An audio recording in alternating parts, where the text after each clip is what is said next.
रुकेगी, और जब तक घूसखोरी नहीं रुकेगी तब तक घुसपैठ नहीं रुकेगी।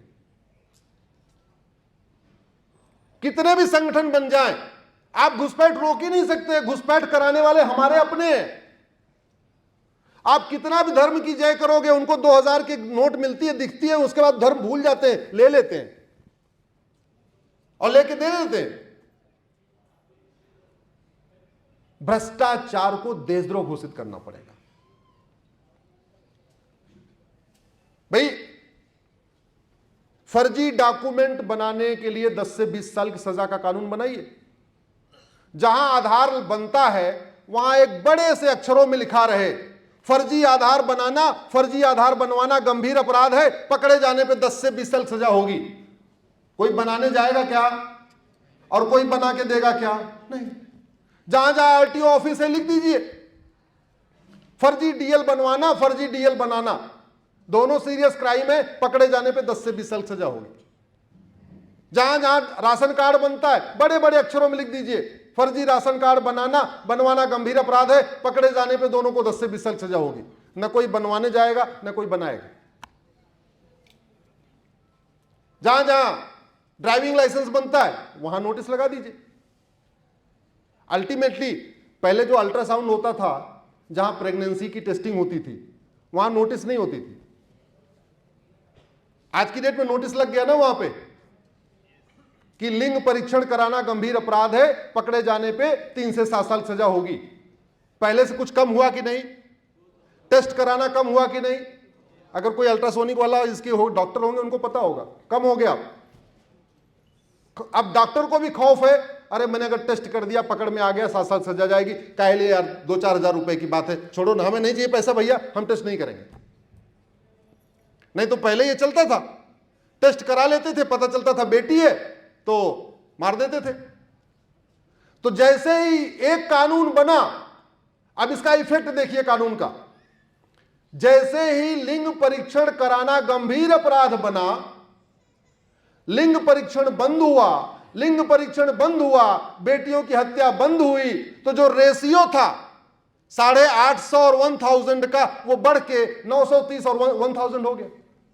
बेटियां बची कि नहीं बची? जोर से बोलिए जरा। यह होता है कानून की पावर। नैतिकता भी चाहिए। आप गलतफहमी मत रहिएगा, मैं नहीं कह रहा हूं धर्म की जय करना ठीक नहीं, मैं कह रहा हूं धर्म की जय होना चाहिए, लेकिन साथ में अधर्म का नाश भी होना चाहिए। और धर्म की जय करना समाज का काम है, अधर्म का नाश करना शासन का काम है। ये जो पुलिस है, जो प्रशासन है, जो एसपी है, थानेदार हैं, तहसीलदार हैं, कलेक्टर हैं, कप्तान हैं, सांसद हैं, विधायक हैं, मंत्री हैं, जज हैं, इनका काम धर्म की जय करना नहीं है। वो धर्म की जय करने के लिए बहुत संगठन हैं, सब मंदिर से हो जाएगा। इनका काम क्या है? अधर्म का। शिक्षा मंत्रालय का काम है ऐसी शिक्षा व्यवस्था स्थापित करना जिससे धर्म की जय हो, और कानून मंत्रालय का काम है ऐसा कठोर कानून बनाना जिससे अधर्म का। और गृह मंत्रालय का काम है दोनों को मिला के ऐसी व्यवस्था स्थापित करना जिससे प्राणियों में सद्भावना हो। और वित्त मंत्रालय का काम है ऐसी पॉलिसीज बनाना, इंडस्ट्री मिनिस्ट्री का काम है ऐसी व्यवस्था बनाना जिससे भारत का कल्याण हो, उद्योग व्यापार भी बढ़े। सारे मंत्रालय के अपने अपने काम है। लेकिन भारत के रक्षा मंत्री तो विदेश के रक्षा मंत्री से बात करते हैं, सुनते रहोगे, रक्षा मंत्री का 2x2 का डायलॉग हो रहा है। आज तक आपने कभी सुना कि भारत के कानून मंत्री सिंगापुर के कानून मंत्री से डायलॉग कर रहे हो कि भैया आपके यहां क्या ऐसी व्यवस्था है कि ड्रग स्मगलिंग नहीं होती, ह्यूमन ट्रैफिकिंग नहीं होती है, आप क्या है? सुना आपने कभी? ये जो नौकरशाह है ना, मंत्री जी तो ड्राफ्ट करते नहीं है, ड्राफ्ट तो नौकरशाह करते हैं। जब इन नौकरशाहों को अपना घर बनाना होता है तो कम से कम 10 आर्किटेक्ट से बात करते हैं। 10 लोगों का अगल बगल जाके घर भी घूम घूम के आएंगे। विराट जी आपको पता होगा, आइडिया होगा आपको। 10 जगह देखेंगे और किसी एक घर की नकल भी नहीं करेंगे किसी एक के घर की बेडरूम की नकल करेंगे, दूसरे घर की ड्राइंग रूम की नकल करेंगे, तीसरे के घर के किचन की नकल करेंगे, चौथे के घर के वॉशरूम की नकल करेंगे और कोशिश करेंगे कि मेरा वाला घर सर्वोत्तम घर बने। यह कोशिश होती है कि नहीं? लेकिन जब भारत के लिए कानून बनाते हैं तब ये नहीं देखते कि सिंगापुर में क्या चल रहा है, जापान में क्या चल रहा है, कोरिया में क्या चल रहा है, चाइना में क्या चल रहा है, दुबई में क्या चल रहा है, अमेरिका में क्या चल रहा है। और उसका दुष्परिणाम आपको बताता हूं। उदयपुर में कन्हैयालाल की हत्या हुई और उसके कुछ ही दिन के बाद अमरावती में उमेश कोल्हे की हत्या हुई। लगभग उसी स्टाइल में हुई थी ना, चाकुओं से काट के मारा था उमेश कोल्हे को भी। कभी आपने अमेरिका में उमेश कोल्हे जैसी हत्या सुनी क्या? रूस में सुनी क्या? गूगल कर लीजिएगा, अभी नहीं सुना तो कोई बात नहीं, मेरे कार्यक्रम करने के बाद गूगल कर लीजिएगा कि ऐसा चाकुओं से गोद के 30 चाकू, 35 चाकू, 40 चाकू किसी ने मारा हो। जानते हैं भारत में मर्डर की एक धारा है,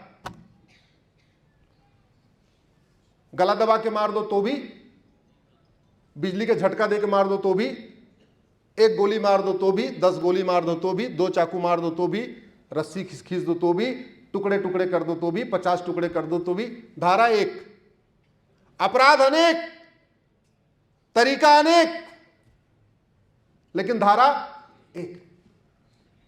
अमेरिका में मर्डर की 10 धारा है। किलिंग अलग, मर्डर अलग, बुचरिंग अलग, मैनस्लॉटर अलग, हेट क्राइम अलग, जेनोसाइड अलग। जब मैंने उमेश कोल्हे की हत्या को कंपेयर किया कि अगर उमेश कोल्हे जी की हत्या या कन्हैयालाल की हत्या अमेरिका में होती तो क्या होता, पहली बात नो बेल नो पैरोल। दूसरी बात $10 लाख का जुर्माना, क्योंकि वो मर्डर नहीं था, वो हेट क्राइम था, वो जेनोसाइड था, धर्म देख के मारा गया था, नफरत के आधार पे, धार्मिक नफरत के आधार पे मारा था। तो वो कैटेगरी में आएगा हेट क्राइम और जेनोसाइड के, और उसमें $10 लाख का जुर्माना, यानी 8 करोड़ रुपए का जुर्माना।